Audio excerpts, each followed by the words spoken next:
Segundo paradigma, universo. Como está anunciado, vamos a hablar acerca del universo. Primero voy a decir unas palabras en general. Luego voy a hablar un poco de lo observacional y finalmente del modelo cosmológico estándar. Decíamos antes que la física de partículas, en cierto modo, sufre una cierta estancación desde hace 30 años, o que ha avanzado tanto que las posibilidades de contrastación de las nuevas teorías son prácticamente imposibles. No es que las posibilidades sean imposibles, lo cual sería una frase muy extraña, sino que me refiero a que no hay posibilidades de contrastar estas teorías, o que si las hubiera, los aparatos necesarios para contrastarlas son tan enormemente caros, que por razones meramente económicas prácticamente no se pueden construir, porque tendría que dedicarse toda la humanidad a trabajar solo para construir unos aceleradores tan grandes. De todos modos, esto que ocurre en la física de partículas no ocurre en algunas otras ramas de la ciencia. Por ejemplo, esto no ocurre en la biología, que está en plena ebullición. Tampoco ocurre en la cosmología y la astronomía, que están en plena ebullición. En la astronomía prácticamente cada semana se descubren cosas nuevas. Nosotros solamente podemos conocer algo captando las señales que ese algo nos envía y procesando esta información con los diversos procesadores de que disponemos tanto dentro de nuestro cerebro como fuera de nuestra cabeza, las computadoras, las teorías, etc. Pero nosotros somos parasitarios y dependientes de las cosas que estudiamos. Es decir, que nosotros no podemos inventar las cosas, sino que tenemos que procesar la información que esas cosas nos suministran y nos proporcionan. La imagen que tenemos ahora del universo no se parece en nada a la que tradicionalmente se había tenido. Dejando de lado las cuestiones míticas, desde los griegos hasta el siglo XX, la imagen que se ha tenido del universo ha sido algo así como que el universo es un juguete dentro de una esfera, que es lo que llamaban la esfera de las estrellas fijas, como una pelota, y nosotros estaríamos dentro de la pelota. En esa esfera habría como unos puntitos que son las estrellas, y dentro de esa esfera de las estrellas fijas habría como un juguete, una cosa pequeñita que se mueve, que sería lo que ahora llamaríamos nuestro sistema solar, que durante mucho tiempo se pensaba que era un sistema geocéntrico. Es decir, que en el centro del juguete y de la esfera estaba la Tierra, y en torno a la Tierra giraban todos los demás astros, incluidos el Sol. El antropocentrismo es una cosa típica que ha habido y lo sigue habiendo, en biología y en todas las otras cosas, como se muestra en la explotación tremenda a la que los seres humanos someten a los otros animales, incluso mamíferos tan sensibles como nosotros. Este antropocentrismo se manifestaba en esta idea geocéntrica. La imagen del universo no cambió mucho con la revolución copernicana. Que la Tierra esté en el centro del sistema solar o que el Sol esté en el centro del sistema solar, no hay mucha diferencia. Básicamente la diferencia es que si ponemos al Sol en el centro del sistema solar, las cosas son más fáciles de describir, pero podríamos poner la Tierra si quisiéramos, complicando las situaciones. En cualquier caso, el universo sería muy parecido, sea cual sea el astro del sistema solar que fuera el centro del sistema. Lo que realmente ha representado un cambio muy grande en la imagen que tenemos del universo es pensar que el universo es algo inconcebiblemente mayor que eso. Es decir, que el sistema solar es algo invisible, que en el universo da igual que sea el Sol o la Tierra o lo que está en el centro, porque es un punto invisible en el universo, y que en el universo las cosas importantes son las galaxias, los cúmulos de galaxias, las grandes nubes, los grandes campos y las cosas que no sabemos lo que son.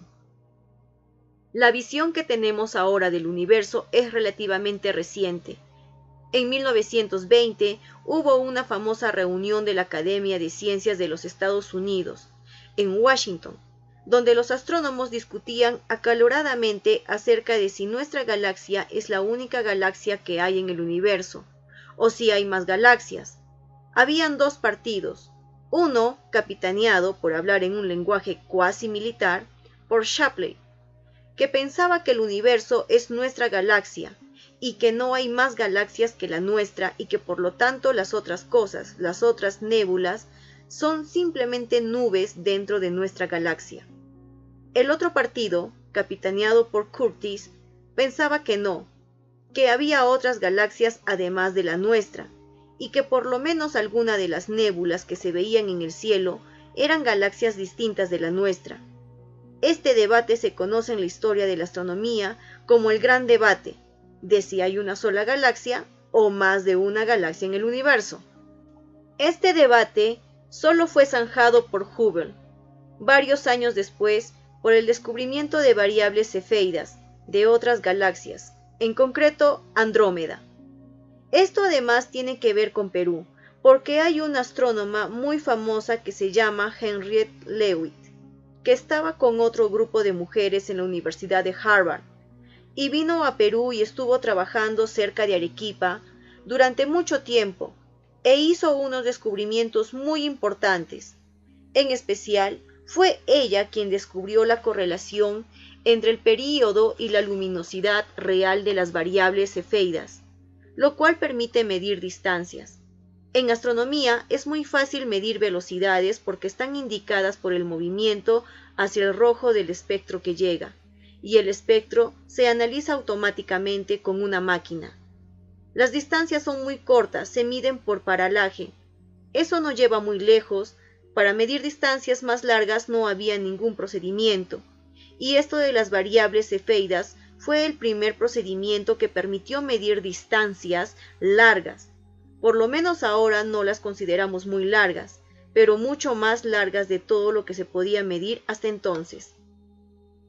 Y realmente es extraordinario que Henriette Leavitt, aquí en Perú, observando la gran nebulosa de Magallanes y ese tipo de cosas, descubriese esta ley fundamental y tan importante en la astronomía observacional de la proporcionalidad entre el período y la luminosidad. Porque si el período de una variable cefeida es proporcional a su luminosidad real, entonces es muy fácil calcular la distancia comparando la luminosidad real con la aparente. He preguntado a algunas personas aquí si sabían quién era Henriette Leavitt, y no lo sabían, lo cual me parece muy extraño, porque realmente es una mujer que ha sido muy importante, que ha representado un papel muy importante en la historia de la astronomía, que ha trabajado aquí en Perú, y creo que en vez de hacer tantas celebraciones y tantas cosas extrañas en torno a Santa Rosa de Lima, que se colgaba de un clavo y se ponía silicio, convendría mejor nombrar patrona a Henriette Leavitt, que promovería mucho más el progreso científico del país, poniendo como ejemplo a los estudiantes a una gran científica y no una señora que se dedicaba a ponerse silicios y otras cosas que están lejos de ser admirables. En cualquier caso, Henriette Leavitt estableció este principio, lo cual permitió medir distancias que solamente se pueden medir si podemos ver estrellas variables diferidas.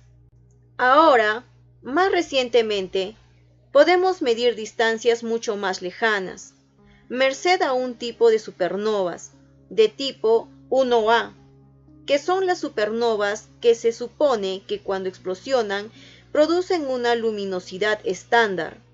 Entonces, comparando la luminosidad aparente con esa luminosidad estándar, podemos calcular cuál es la distancia, lo cual ha tenido una importancia tremenda porque nos ha llevado a una hipótesis arriesgada, pero plausible, de que la expansión del universo se está acelerando, lo cual es algo completamente contrario a todo lo que se pensaba hace 2 años. Nosotros ahora pensamos dos cosas. Una, que el universo es infinitamente mayor de lo que se pensaba. Es decir, que nuestro sistema solar no es más que uno de 100.000 millones de sistemas solares o de estrellas por lo menos, que hay en nuestra galaxia. 2. Que nuestra galaxia no es más que una de 100.000 millones de galaxias que hay en el universo observable, galaxias que se alejan de nosotros a velocidades menores que la de la luz, pero hay otras muchas que se alejan a velocidades mayores que la luz, por lo tanto, por definición, no las vemos. Esto es una cosa que nadie había sospechado hasta el siglo XX. Otra cosa que nadie había sospechado es que el universo es pura explosión. Todos los filósofos y científicos clásicos habían pensado que el universo es la cosa más estática y más ordenada que hay. Por ejemplo, los griegos pensaban que el mundo sublunar, lo que está debajo de la luna, es el mundo del cambio y de la transformación, mientras que el mundo celeste es el mundo de la estabilidad y de la perfección, donde nada cambia. Por eso siempre preferían las circunferencias y los círculos, porque un círculo, una circunferencia, aunque se mueva, no cambia. Cuando Einstein publicó sus ecuaciones de campo para la gravitación, las ecuaciones de la relatividad general, y trató de aplicarlas a la cosmología, se dio cuenta que implicaban un universo no estático sino dinámico, un universo en expansión o en contracción. Esto le pareció tan absurdo que las rechazó él mismo e introdujo la constante cosmológica, para evitar que el universo se moviera, para tener un universo estático que tampoco funciona, pues en la constante cosmológica tampoco se queda quieto el universo. En cualquier caso, Einstein no quería ni oír hablar de un universo en expansión. Y cuando Friedman y otros desarrollaron modelos en los cuales el universo se expansionaba, a Einstein no le hacía ninguna gracia el asunto. Todo esto cambió cuando en 1929 Hubble, estudiando los espectros, porque para entonces se había desarrollado la espectrografía, se dio cuenta de que parecía que los espectros de las galaxias más lejanas estaban más corridos hacia el rojo, y por lo tanto esto significaba que se alejaban más deprisa de nosotros. Hubble estableció esto como hipótesis, que las galaxias se alejan de nosotros a una velocidad proporcional a su distancia, lo cual es una manera matemática y operante de decir que el universo es una pura explosión. Esto es lo que ocurre cuando se hace una explosión de fuegos artificiales, que se lanza un cohete y ¡pum!, explosiona. Algo parecido a eso es el universo, y esto a nadie se le había ocurrido. En toda la historia del pensamiento humano, ningún filósofo había tenido esta idea, que el universo fuera una explosión. Ningún poeta, ningún líder religioso, nadie había tenido la idea de que el universo fuera una explosión. Es decir, que el universo sea una mera explosión es un descubrimiento que la realidad nos ha obligado a aceptar. Pero obviamente, esta información procede de la realidad y no procede de nosotros. Desde un punto de vista observacional, tenemos mucha suerte de vivir en la época en que vivimos, porque es la época de oro de la astronomía observacional. Como decía, durante mucho tiempo solamente podíamos mirar al cielo, con el ojo desnudo, y podíamos ver unas pocas cosas. Desde Lima no se puede ver nada, pero desde un sitio en que el cielo esté despejado y que no haya luces alrededor, uno puede ver varios miles de estrellas. De todos modos, eso es muy poca cosa. Ahora podemos ver mucho más. Por lo pronto, desde que se inventaron las placas fotográficas, no dependemos de la retina. Desde que se inventaron los SCD, que son unos aparatos que captan los fotones, fotón a fotón, realmente no perdemos prácticamente nada de la información que nos llega. Por otro lado, hemos construido telescopios cada vez más grandes en lugares cada vez mejores, y hemos aprendido a trabajar en interferometría, es decir, a utilizar varios telescopios para simular uno mucho mayor. Estuve el mes de noviembre pasado en Chile, en el Cerro Paranal, en el Observatorio Austral Europeo, donde hay 4 telescopios, cada uno con un espejo de 8 metros de diámetro, que trabajan en interferometría. Precisamente, cuando estuve ahí, estaban empezando a lograr la interferometría, proceso muy complicado, de una precisión enorme. Hay otros telescopios en Hawái, en las Islas Canarias, etc., que están ampliando muchísimo esto. Aparte de esto, tenemos el telescopio Hubble, que está por encima de las nubes. Hay otras muchas radiaciones que envían los cuerpos celestes y que antes no las podíamos detectar. Después de la luz visible, desde más o menos la Segunda Guerra Mundial, podemos detectar las ondas de radio que están allí, pero no las captamos. Cada especie animal está genéticamente preprogramada para captar solo ciertas señales, aquellas que son relevantes para nuestra supervivencia.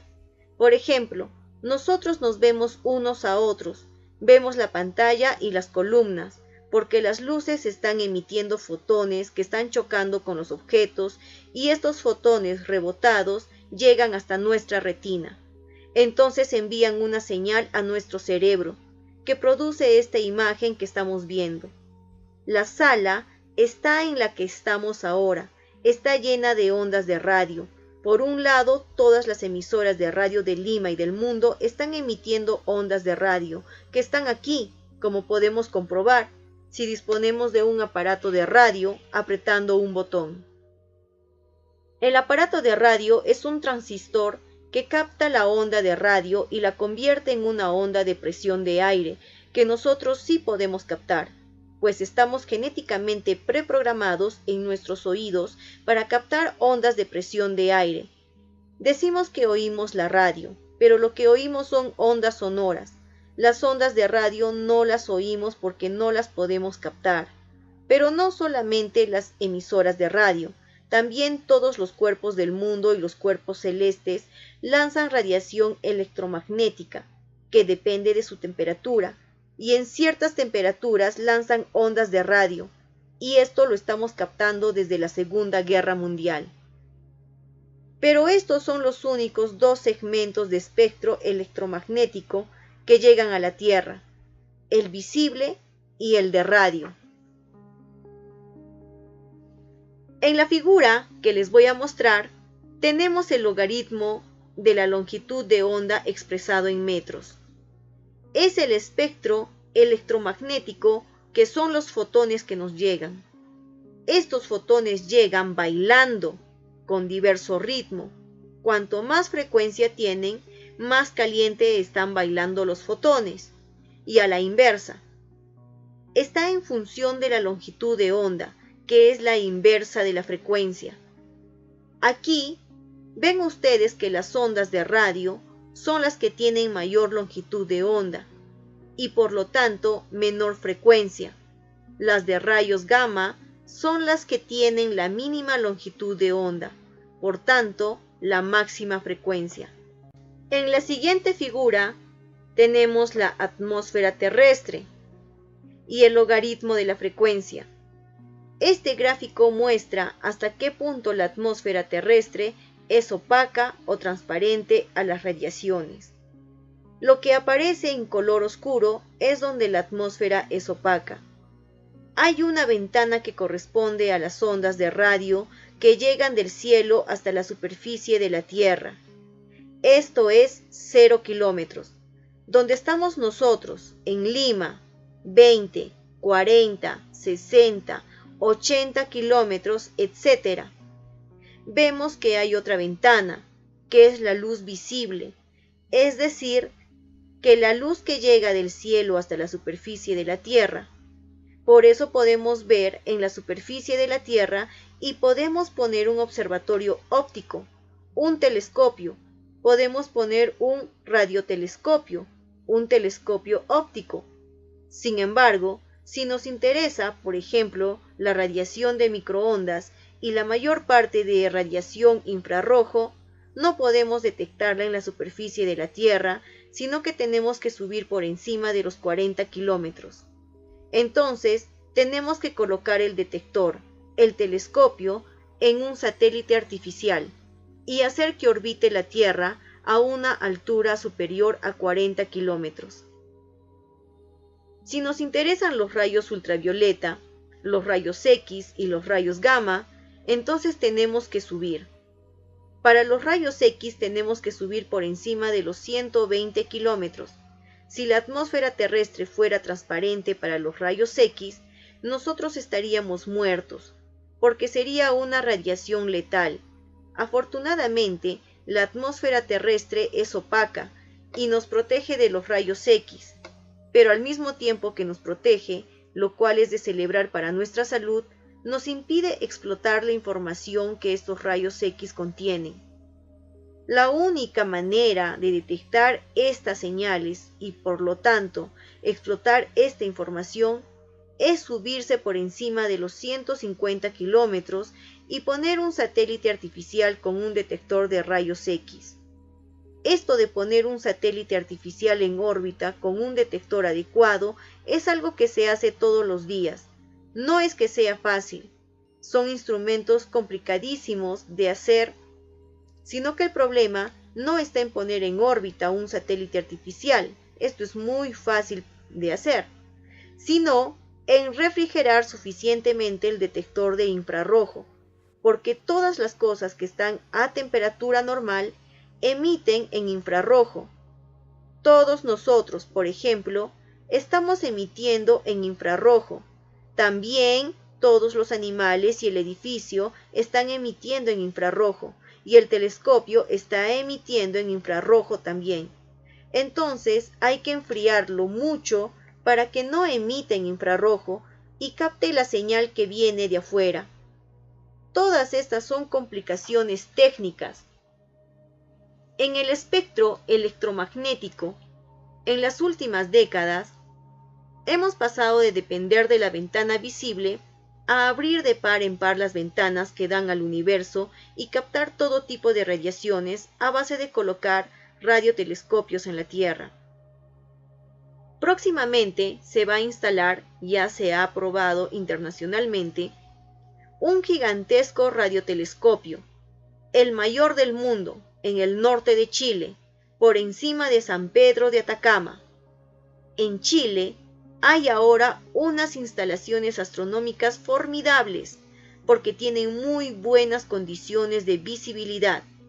En Cerro Paranal, por ejemplo, donde estuve, dicen que es el sitio más seco del mundo. No sé si es verdad, pero desde luego, lo que me hacía mucha gracia es que hice unas fotos allí de las piedras y la arena roja. Y luego las comparé con las fotos que hizo la NASA de Marte, y eran idénticas. O sea, era imposible apreciar a simple vista ninguna diferencia. Yo puedo decir que las fotos que hice ahí en el Cerro Paranal eran fotos de Marte, y excepto un especialista, muy especialista, nadie se habría dado cuenta de que no era así. La figura siguiente indica qué tipo de radiación electromagnética emiten los cuerpos en función de su temperatura. Tenemos que el cuerpo puede estar a 3 grados K o puede estar a 10.000 grados K o a 1.000.000 grados K. Y en función de la temperatura emite radiación. Por ejemplo, si está a 3 grados K, emite un tipo de radiación de milímetro, y si está a 10.000 grados K, emite luz visible, que es la temperatura típica de la superficie de una estrella. Y si está a 1.000.000 de grados K, emite unos rayos X muy energéticos, etc. Entonces, como los objetos del universo son todos muy interesantes, si podemos captar todas las radiaciones, obtenemos información acerca de estos objetos que están a diversas temperaturas. La figura siguiente es el espectro de Planck, de un cuerpo negro que corresponde a una radiación de más 2,7 grados K, que es el espectro que el satélite COBE comprobó que tiene la radiación cósmica de fondo, que es la radiación más perfecta de cuerpo negro que se conoce. Nosotros pensábamos que era una radiación mucho más energética y mucho más caliente cuando se emitió, según el modelo de Big Bang. y que luego, conforme el universo se ha ido ampliando, todas las longitudes han ido bajando la temperatura de esta radiación hasta llegar a los más 2,7 grados K que se dan actualmente. Esto es interesante porque nos informa de la etapa más antigua del universo de la que podemos tener noticias directas actualmente. Todo lo demás que viene antes de esto son consideraciones teóricas. Antes del momento en que se emitió la radiación cósmica de fondo, que fue aproximadamente 300.000 años después del Big Bang, se solía decir que el universo era opaco para los fotones, es decir, que los fotones no podían circular porque inmediatamente interaccionaban con las otras partículas cargadas eléctricamente, y solamente fue a partir de este momento que los electrones fueron ligados por los protones. No hacía tanto calor para que las cosas se deshiciesen inmediatamente. Entonces empezaron a abrir caminos vacíos en el espacio que los fotones podían utilizar para circular libremente.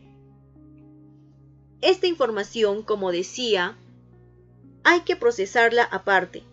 De todos modos, antes de pasar el procesamiento teórico de la información, hay posiblemente otras señales que nos envíe el universo, además del espectro electromagnético. En primer lugar, el universo nos envía neutrinos. Neutrino es una palabra italiana que significa neutral, pequeñito, para distinguirlo de los neutrones, que son los neutrales gordos. Los neutrinos, de alguna manera, se parecen a los electrones.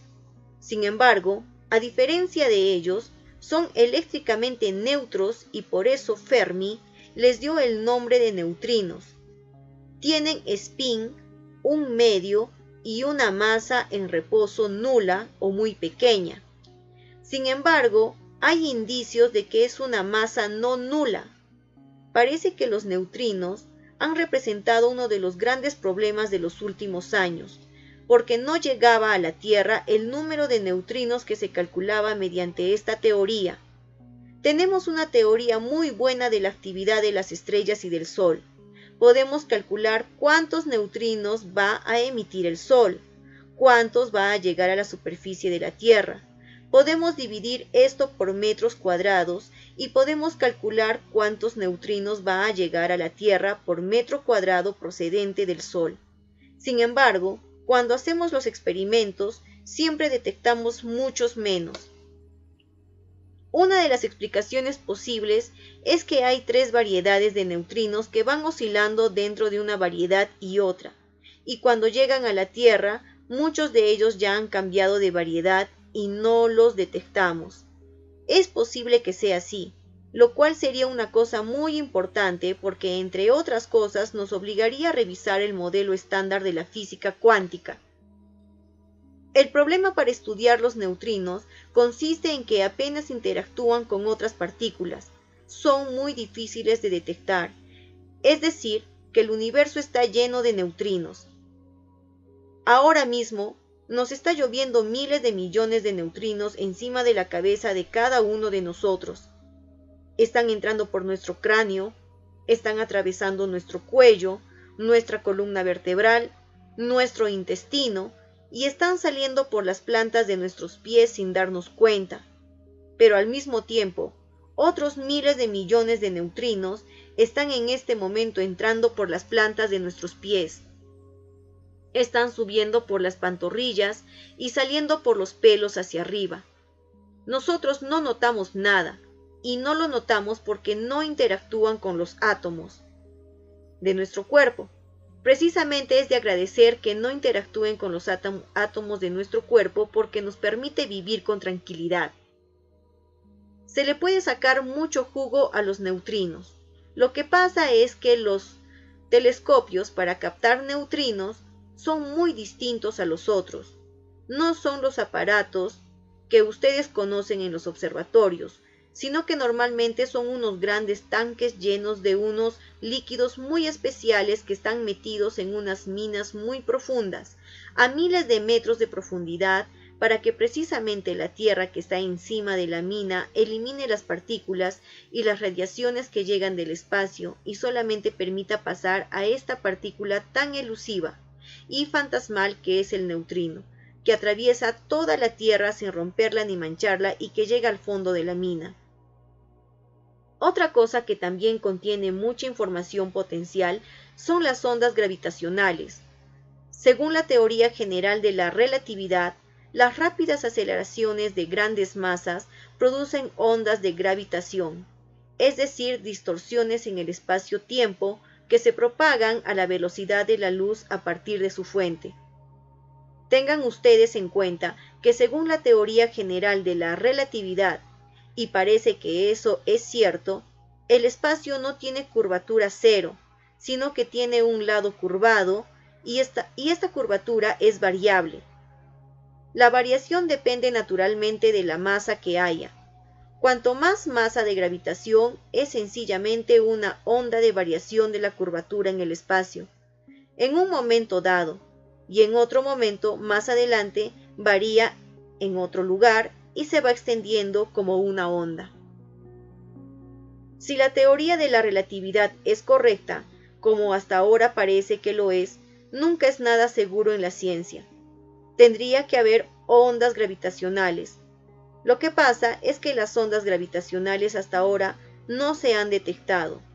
Un famoso astrónomo, Joseph Weber, creyó haber detectado las ondas gravitacionales, pero los demás no podían captar lo que él captaba. Para más adelante, hacia el 2010, está previsto el lanzamiento conjunto por la NASA, la Agencia Americana del Espacio, y la ESA, la Agencia Europea del Espacio, de una cosa que se llamará LISA, una configuración de 3 satélites volando en formación a 50 millones de kilómetros de la Tierra, y capaces de detectar ondas gravitacionales de imposible recepción en la superficie terrestre. Todo esto será muy importante porque, por ejemplo, la foto más antigua que podemos obtener del universo, hablando metafóricamente, es la radiación cósmica de fondo, 300.000 años después del Big Bang. Pero hubo una especie de explosión parecida de neutrinos muchísimo antes, aproximadamente 1 minuto después del Big Bang, y suponemos que hay una radiación cósmica de neutrinos que si la pudiésemos captar tendríamos muchísima información.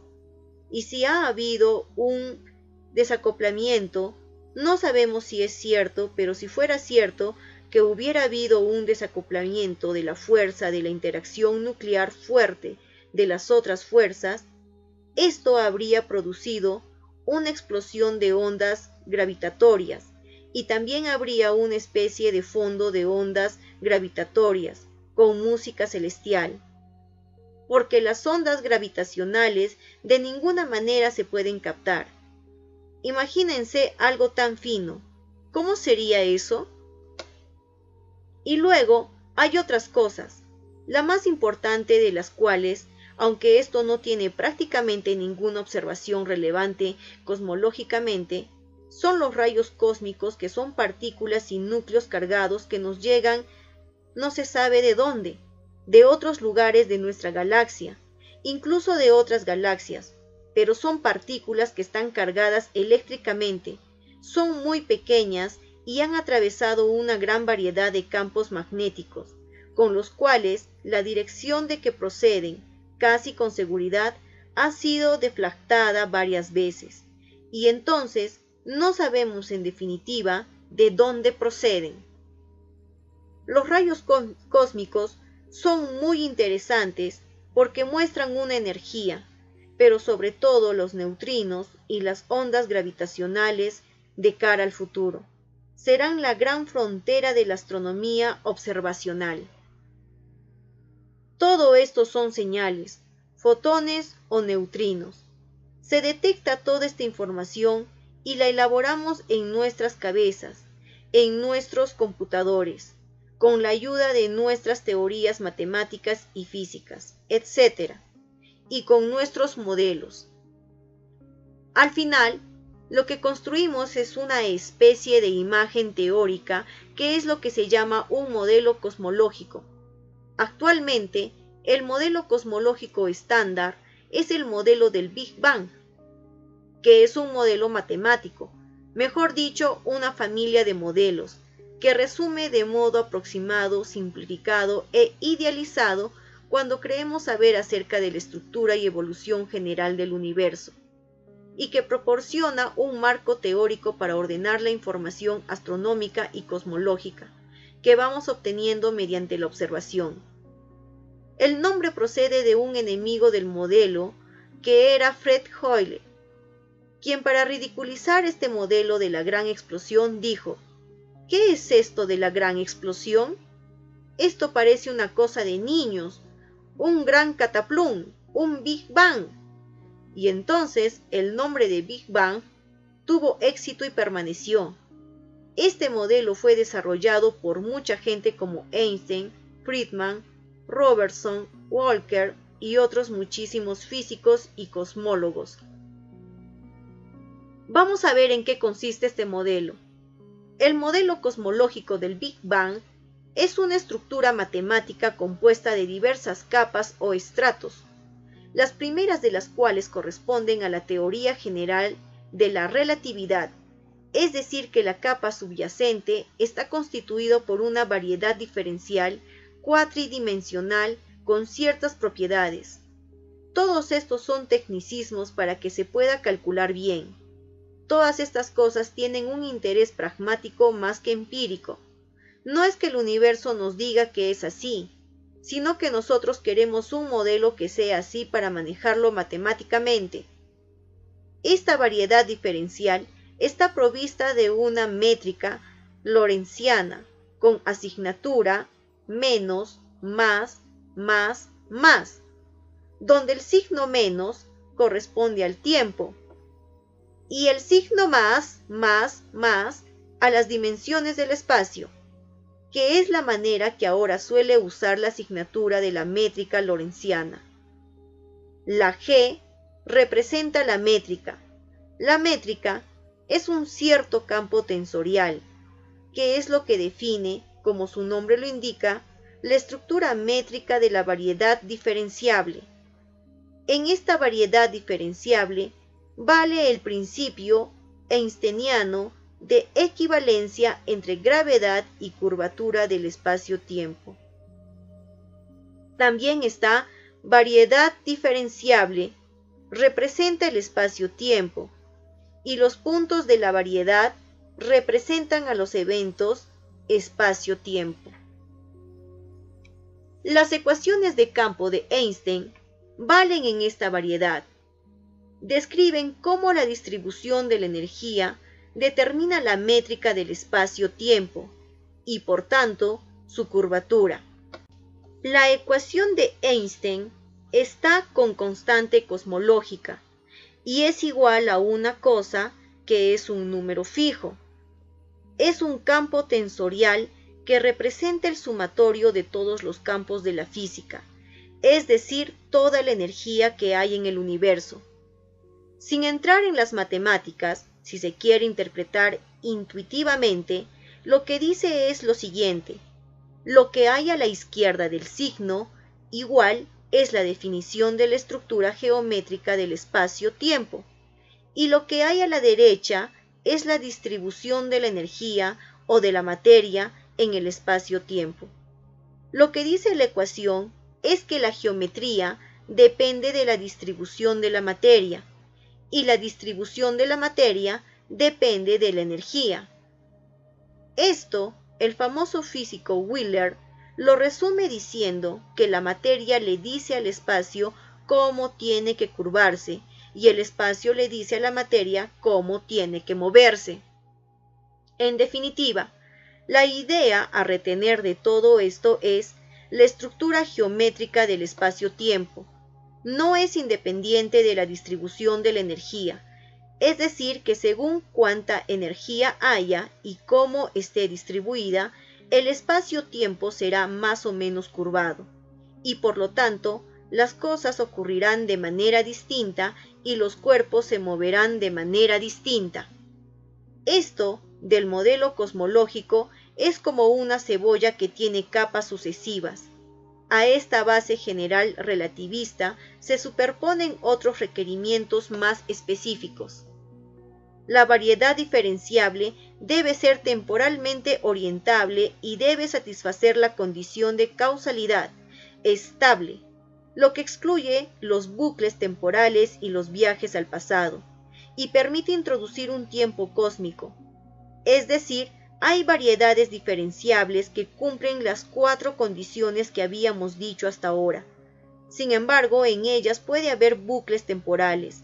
Son cosas que queremos eliminar porque son posibilidades indeseables y las eliminamos postulando esta condición.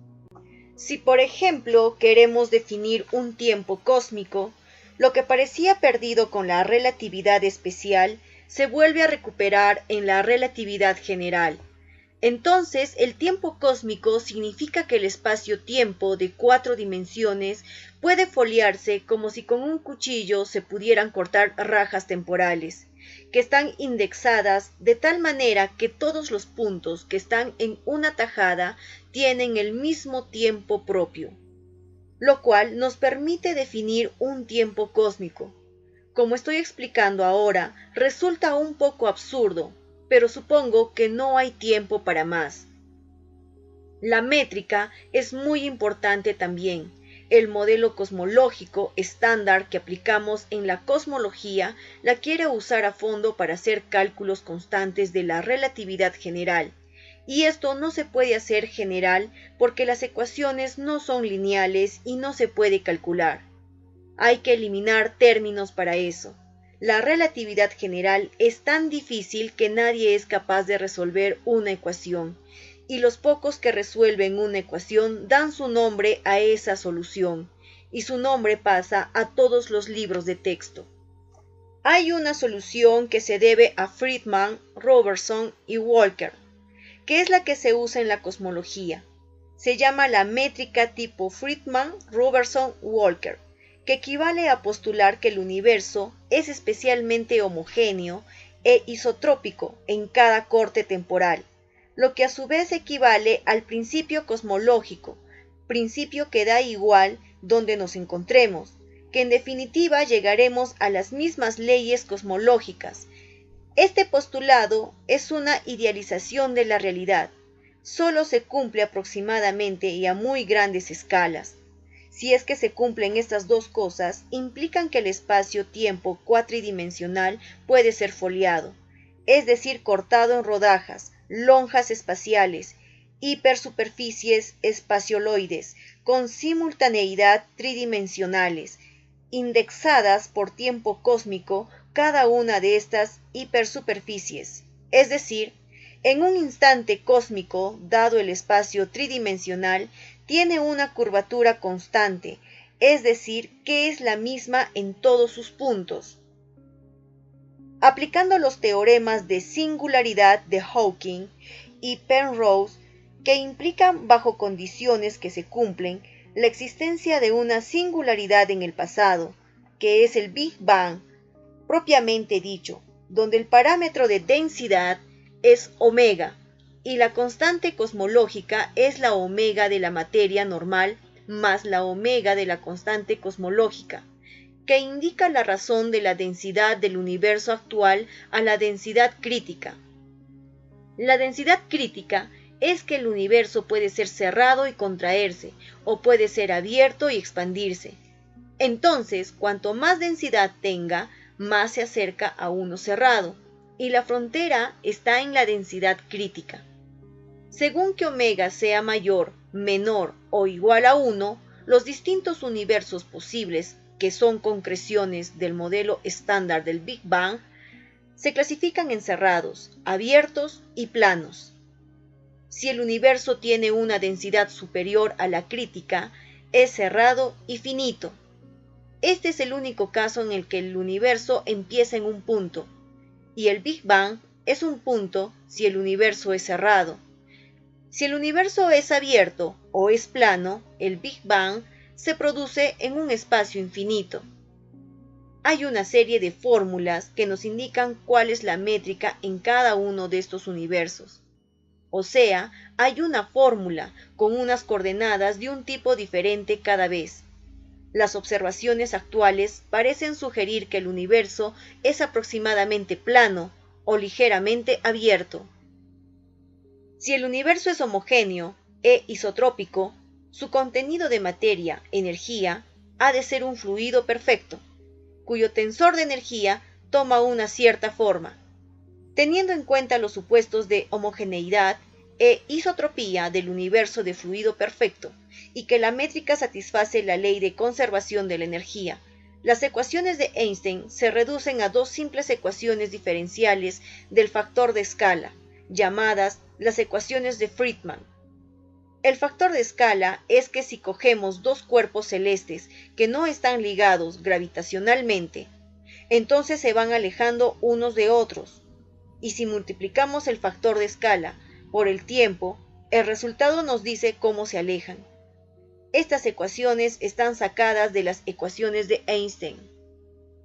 Las ecuaciones de Friedmann, que describen la dinámica del universo, también pueden expresarse en función del parámetro de Hubble, del parámetro de deceleración, que nos indica cómo las galaxias se están alejando de nosotros en función de la distancia y cuál es el factor. El parámetro de deceleración se llama así porque se suponía que el universo se estaba decelerando, o sea que la aceleración del universo era cada vez menor, y este parámetro mide esa deceleración.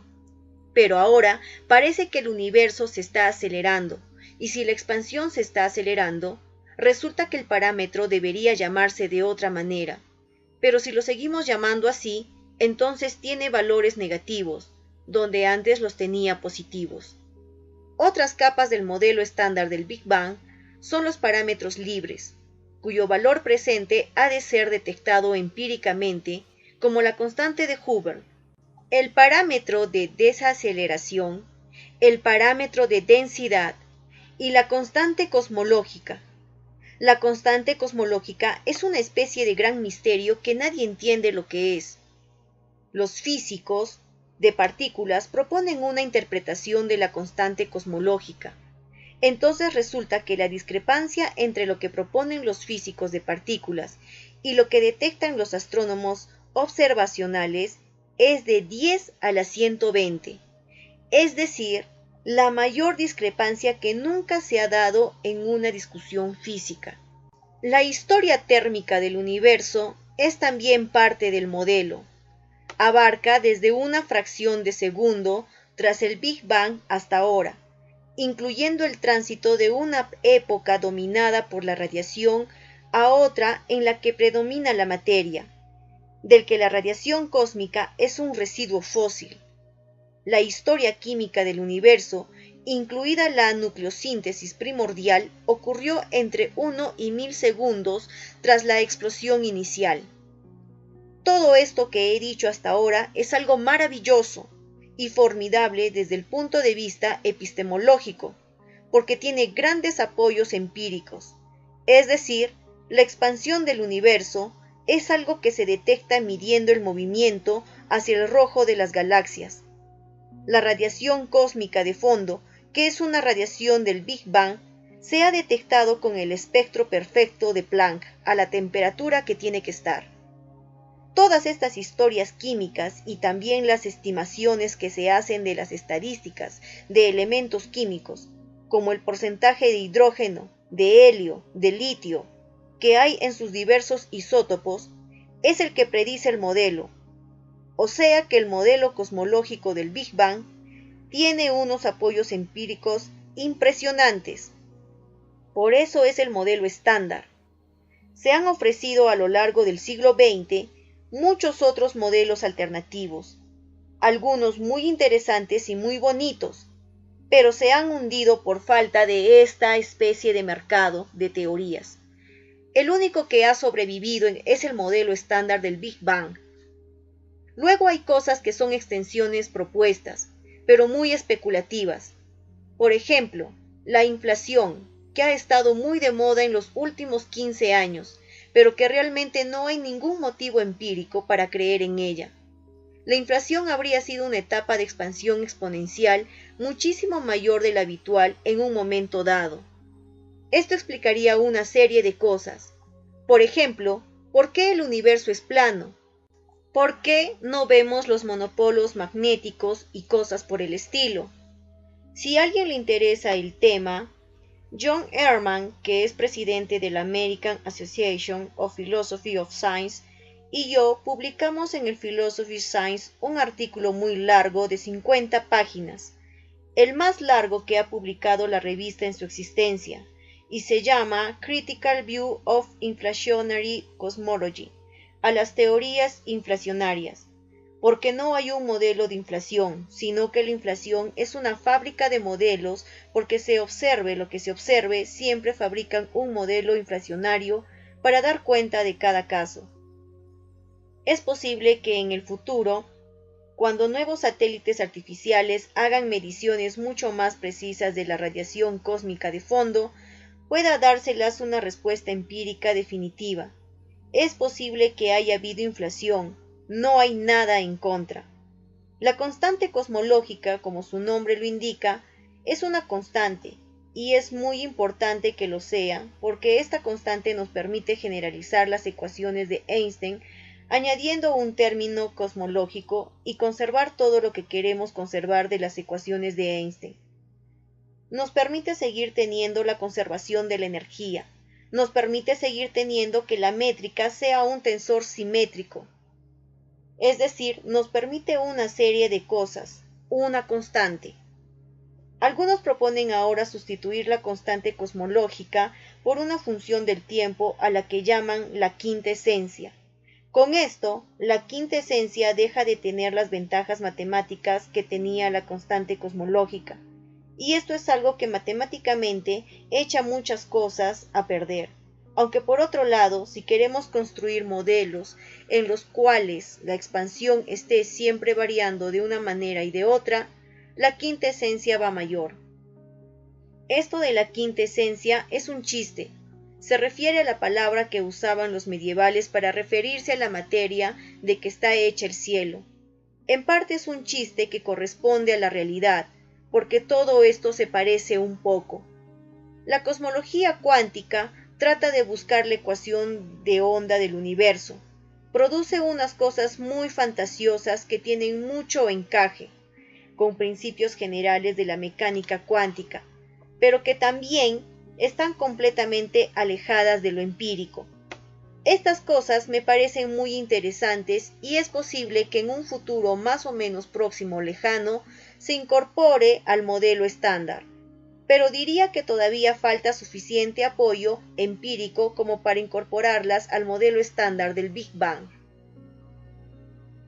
La siguiente figura nos indica una conexión posible entre la cosmología y la física de partículas, empírica y más o menos especulativa. Es decir, tenemos el modelo estándar de la física de partículas que nos permite retrodecir cuándo se separaron la interacción nuclear débil y la fuerza electromagnética, que fue aproximadamente en 10 a la menos 12 segundos después del Big Bang, cuando el universo estaba a una temperatura de aproximadamente 10 a la 15 grados K.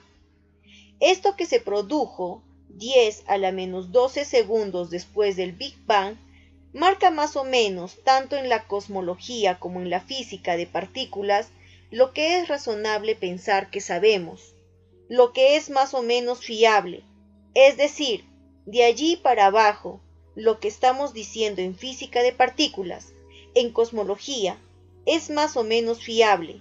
De allí para arriba, todo es especulativo, aunque no una especulación borracha, sino una especulación matemáticamente muy especulativa. Según las teorías de gran unificación, habría habido una ruptura de simetría a una temperatura de 10 a la 27 grados K. Esto habría ocurrido de 10 a la menos 35 a 10 a la menos 43 segundos después del Big Bang. es lo que se llama el tiempo de Planck, donde todas las ecuaciones, toda la física que conocemos colapsa y deja de funcionar. Algunos suponen que habría habido una ruptura de simetría, es decir, algún tipo de teoría inexistente o buscada, de algún tipo de supersimetría o supercuerdas, o lo que fuera, y esto habría ocurrido a una temperatura de energía de 10 a la 19, que es una energía tremenda, pero esto no se puede producir en un acelerador de partículas terrestres. Según las versiones más especulativas, tenemos una ruptura de simetría que produce la gravitación, otra que produce la interacción nuclear fuerte y otra ruptura que produce la fuerza electromagnética en la interacción nuclear fuerte. Entonces, diría que el modelo estándar de la física de partículas y que el modelo estándar cosmológico del Big Bang son fiables desde 10 a la menos 12 segundos para abajo, lo cual es formidable. Casi todo lo que pasa por encima de 10 a la menos 12 segundos es muy interesante, pero también me parece que es epistémicamente muy poco fiable, porque no hay ningún tipo de comprobación empírica directa de nada. Esto no es una crítica.